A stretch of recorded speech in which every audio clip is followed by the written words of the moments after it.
a bit of topic sa discussion ni Pastor Paul. You see mga kapatid, ito yung sinasabi ni Pastor Paul kanina about the supremacy of God.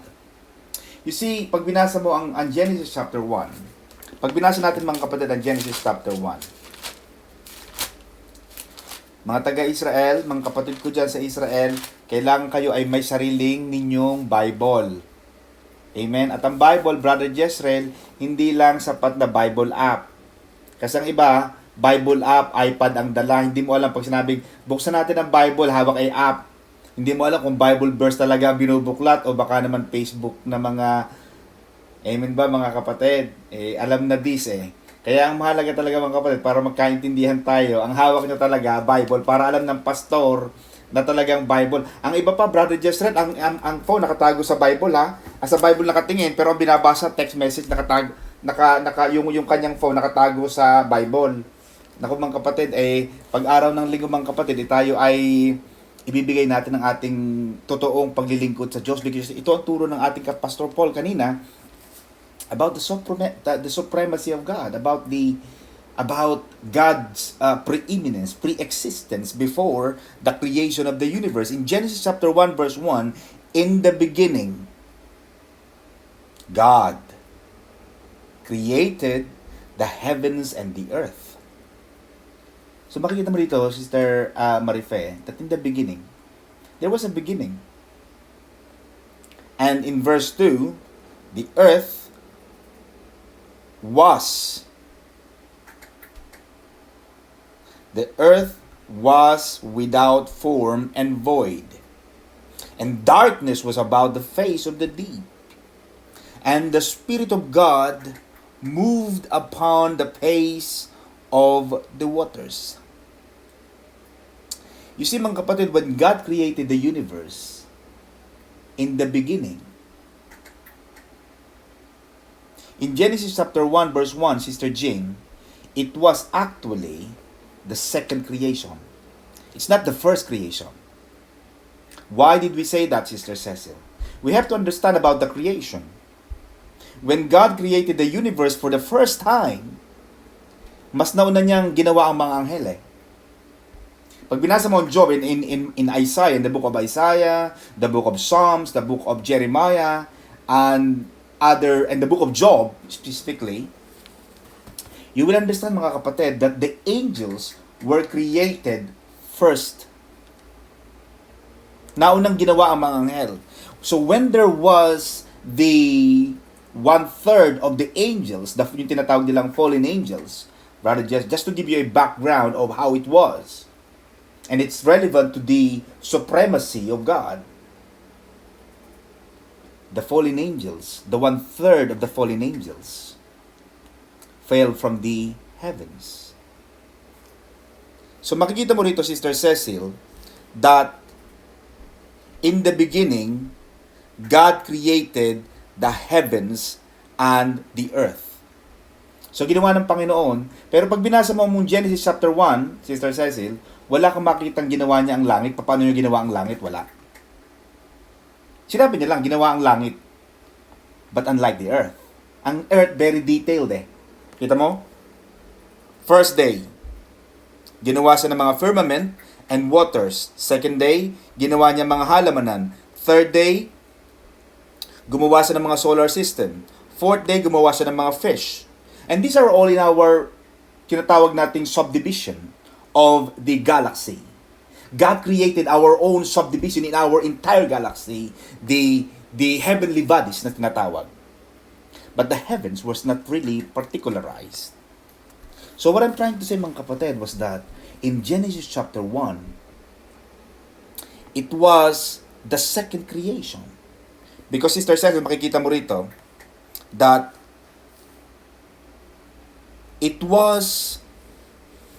the earth was without form and void, and darkness. You see, darkness is a result of judgment. When God created everything, it was all good. Nothing was created by God that was not good. Everything that was created by God, Sister Marife, were all good. Alam natin yun, pag binasa mo mong Genesis, sinasabi palagi ng Panginoon, and God saw it, and that it was good. Everything that God created are good. Pero pag binasa mo Genesis chapter 1, verse 3, nagkaroon ng kadiliman. The earth was without form. Why would a good God create a universe without form? It's not. He did not create that. He created the universe in its entirety with the beauty and all these good things. But because of the fallen angels, Sister Cecil, the fallen angels made the first creation so bad that it became an earth without form and void, and darkness which was the result of judgment. Kasi hinatulan na ng Panginoon yung mga anghel. Darkness was upon the face of the deep. In the deep na yun, mga kapatid, was about the flood. The flood, in the Old Testament, Sister Cecil, was a result of the judgment. We know that. In the book of sa Bible, sa New Testament, sa Old Testament, when God sent the flood about Noah. The flood, that's the reason why meron tayong rainbow. But that deed, Sister Jane, was a result of the judgment of God. Now in verse 3, and God said, see, God said, when God said, let there be light, and there was light. Sister Jane, let there be light, and there was light. That was the first light ever created. Now, pag nakita mo yung creation ng sun was not created on the first day. The sun was created on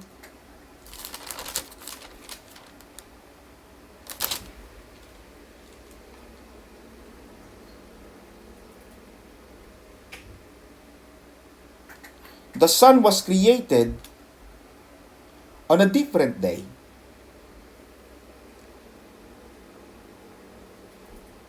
Let there be fruitful. Sandali lang mga kapatid.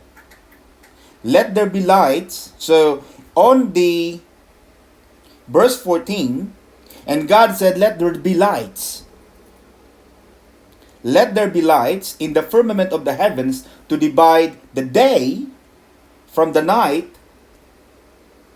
So, on verse 3, Sister Cecil, let there be light. That was the first light.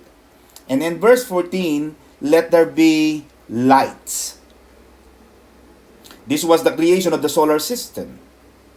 And then in verse 16, and God made two great lights, the moon and the sun. The sun was not created on the first day.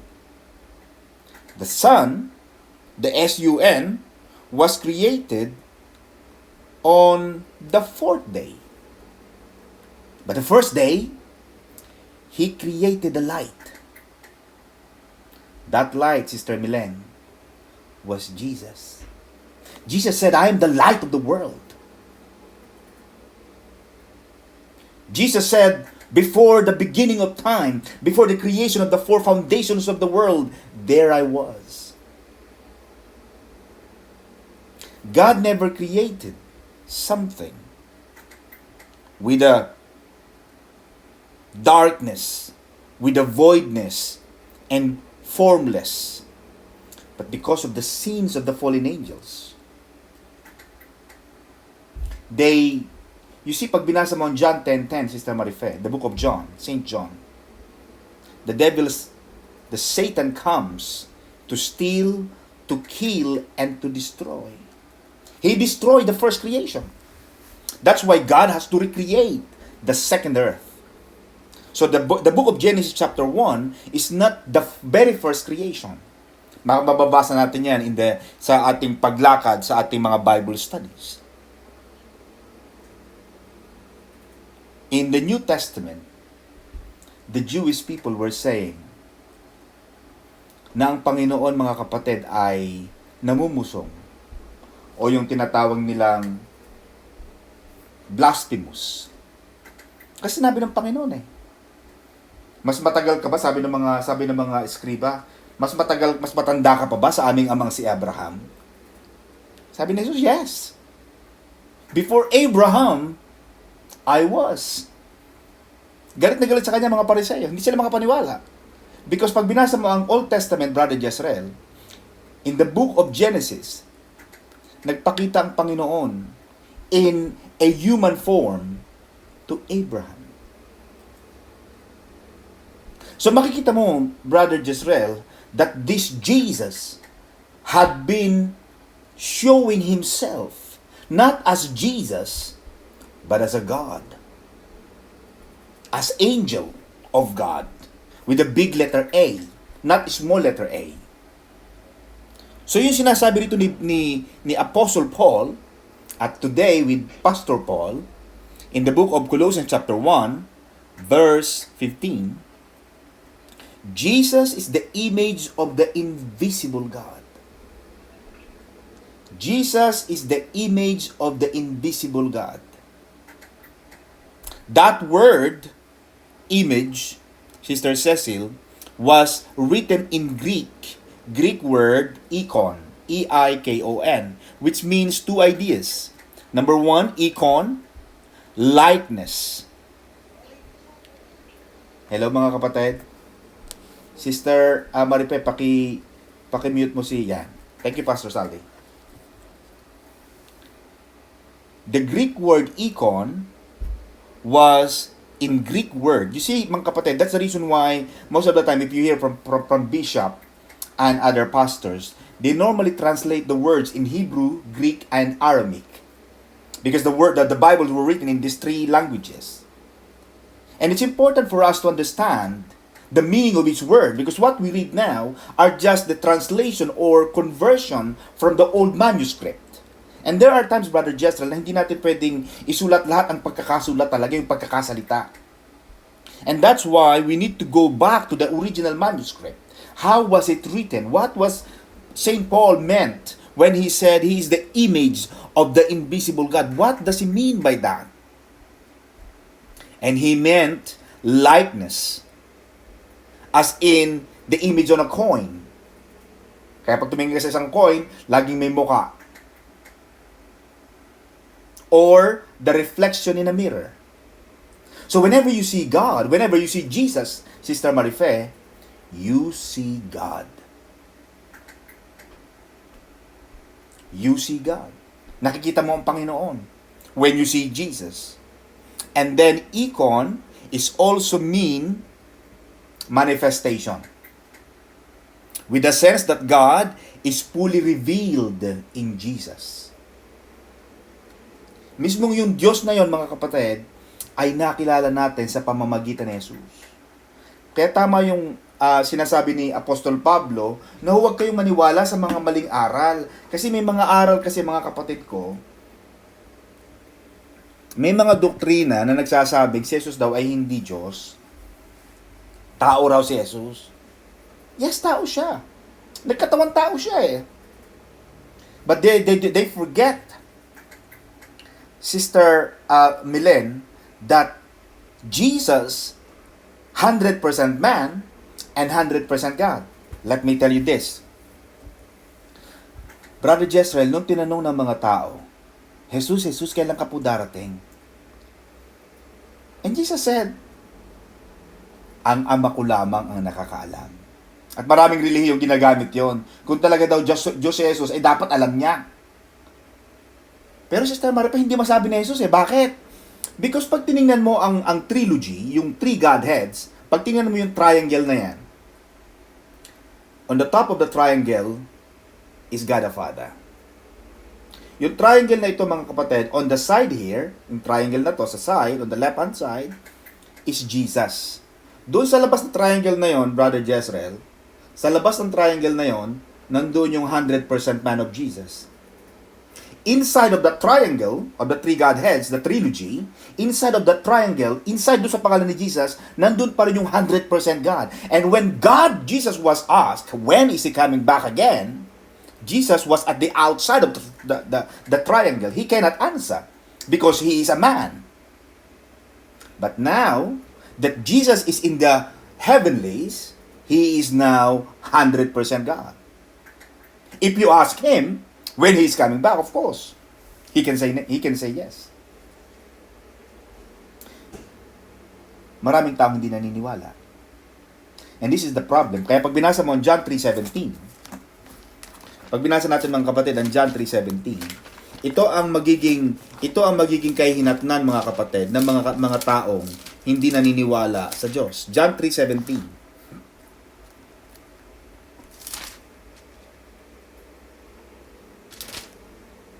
For God sent not His Son into the world to condemn the world, but that the world through Him might be saved. You see, Sister Elaine, when God said that the world will be saved through Him, mga kapatid, last 5 minutes, ano mo yung sabihin ng true? Si Brother Jezreel, you see, pag ikaw ay dadaan ka sa isang kanal o magpapadala ka ng tubig, you are sending the water through the canal. Yung true na yon, yung ibig sabihin ng true, sa pamamagitan, kaya kasi minsan pag nagbabasa tayo, kahit mga Tagalog, minsan di natin nauunawaan eh. Diba? Yung, ano ibig sabihin na sa pamamagitan? Hindi mo unawaan yun eh.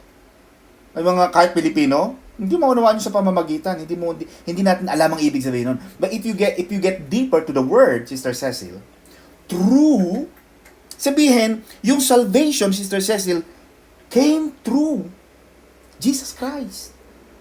Dadaan ka sa Kanya eh. And that's what Jesus said. I am the way. I am the truth. I am the life. No one comes to the Father except through me. Yung sabi ni Jesus. Jesus made it clear na kapag hindi mo ako tinanggap, hindi ka naniwalang Diyos ako, hindi ka dumaan sa akin, sabi ni Jesus, hindi ka makakapunta sa Ama. Because God, Jesus Christ is the filter. He is the guard of God the Father. Without Him, kaya sabi ng Panginoon, Sister Ne, I am your mediator. I am your intercessor. Without me backing you up, you cannot go to my dad because I am his guard. Nakukuha niyo mga kapatid. This is how you read the Bible. Ito tinatawag mga kapatid sa Bible school na hermeneutics. Hermeneutics is about the interpretation of the Bible. And it's difficult to understand without understanding the full context. Verse 18, Brother Jezreel. He that believeth on Him, he that believeth on Jesus, is not condemned. Hindi itinakwil. Sabihin, kapag maniniwala ka sa Panginoon na Siya ay tagapagligtas, na Siya ay Diyos, hindi ka itatakwil ng Ama. But he that believeth not is condemned already because he hath not believed in the name of the only begotten Son of God. So Jesus is the Son of the living God. The Bible is very clear. But there are many denominations and there are many doctrines that says otherwise. They try to contradict what the Bible is saying. So Jesus is the exact image of God. When God said, Sister Cecil, let there be light, God the Father, repeatedly, when He said, let us make man according to our image and likeness. That was a plurality there, Brother Jezreel, Sister Marife. May plural yun eh. Hindi naman sinabi ng Panginoon na gagawa ako ng tao. Kung sinabi ng Ama yun, siya lang gumagawa. Wala siyang kausap. Pero may kausap siya eh. Hindi naman niya pwedeng kausapin ng mga anghel na gumawa tayo. Ang anghel, iba kasi ang structure niyan. Angels were also created. Kaya pag binasa mo ang Book of Revelation, yung John the Beloved, yung sumulat ng Revelation, sinasamba niya yung anghel. Sabi ng anghel, ay, wag mo ko sambahin. Pareho lang tayo. Ano ka baga? Tumayo ka dyan. Wala kang sasambahin, kundi ang Diyos lamang. Kaya mga kapatid, ito yung sinasabi ni San Pablo, na ang Panginoong Jesus, mga kapatid, ay hindi lamang kagaya, hindi lamang similar with or to the Father. Pero may ginamit siyang Greek word which is homoioma, which speaks merely of similar appearance. So, yung nakita mo si Jesus, nung nakita mo ang Panginoong Jesus, para na nilang nakita ang Diyos Ama. It means, Sister Cecil, that Jesus is the very stamp, the replica, the photocopy of God. Siyang photocopy ng Diyos. At ang sabi pa mga kapatid, by Him, all things were created. When you say, Sister Maripe, kapag sinabing by, for example, di ba, nung tayo ay mga bata, magsusulat ka ng salaysay, ng essay, submitted by Maripe Castillo. Nadala mo, nung high school tayo, magsusulat ka ng mga assignment, submitted by. Ang gumawa, Pastor Alvin, by Maripe. Siya ang gumawa, by her. Kanina, through her, o through Jesus. So, wala kang makakapunta sa Ama, malibang dumaan ka kay Jesus sa pamamagitan. Dadaan ka talaga through Jesus Christ. But now, the Saint Paul said, by Him. So, the world was created by Jesus. All things were created by Him. Jesus said, I and the Father are one. Because it's the trilogy, the three Godheads, the principle of the Trinity. God is the initiator of all things. He speaks the word. John 1:1 said, in the beginning was the Word, and the Word was with God. Let there be light. That was the Word. The Word. When God the Father said, let there be light, the Word came. Light came. Jesus said, I am the light of the world. You see, mga kapatid, pag binasa mo ang Bible, it is purely everything was there. Everything says and confirms that Jesus is Lord. For by Him all things were created. There is no doubt that Jesus is the author of all creation. Siya lang gumawa niyan eh. Kaya sinabi ng Panginoon, pabagsakin mo yung templo na yan sa 3 araw, gagawin ko yan eh. Nagtataka yung mga tao. Because it took them many years to build up the temple. And Jesus said to destroy it, and in 3 days He can build it. Because the Jewish, the traditional Pharisees and the Sadducees, they never understood that Jesus is Himself the author and the finisher of the world. He is the Alpha and the Omega, the beginning and the end. Yun ang di nila naunawaan. When we behold the wonder and the glory of the world Jesus created. Kaya minsan mga kapatid, maganda nagpupunta kayo ng Tagaytay at Baguio. Magpunta kayo ng Tagaytay at saka Baguio. Alam mo ko bakit? Pag nakita mo mga kapatid, ang mga ginawa ng Diyos, huwag lang kayo magpunta ng mga Paris, ng mga London na yan. Bagay maganda rin talagang London at ang Paris. Pero mga kapatid, ang maganda kasi pag nagpupunta ka sa mga magagandang mga lugar, yung walang masyadong mga signal, yung mahina ang signal, Brother Jezreel. Pag nagpunta ka ng Tagaytay, at puntahan mo, Brother Jezreel, tinatawag nilang bitukang manok. Bitukang manok. Yung parang bitukan ng manok. Tagaytay, then pupunta ka sa main church natin, dadaan ka ng bitukang manok. May makakadaan ka doon sa tinatawag nilang payapa. Sa payapa, Sister Cecil, dyan mo makikita. Sasabihin ko sa'yo, my God, kahit ako mga kapatid na doon ako lumaki, doon ako dumadaan almost every week nung nag-aaral pa ako. Sa Manila, going to Batangas again, every Sunday, every week.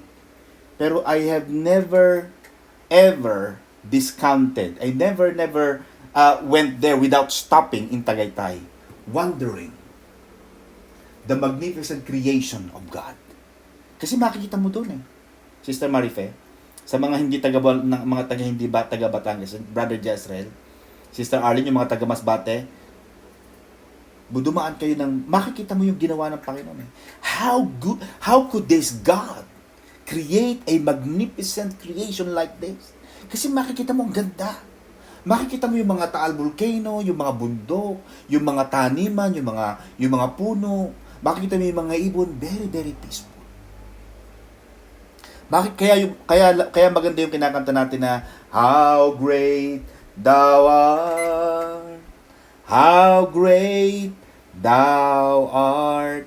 Yung art na yon, Sister Cecil, how great is your art? Because nung gumuhit ang Panginoon, Sister Cecil, because do not forget, God is the God of, and He is an architect. He is a designer. Kasi nagdi-design ang Panginoon eh. Gusto ng Panginoon yan. Sabi ng Panginoon sa Bible, yun yung mga lily of the valleys, yung mga rose of Sharon, matutuyo na yan bukas, pero dinadamitan ng Panginoon. Because our God is a designer.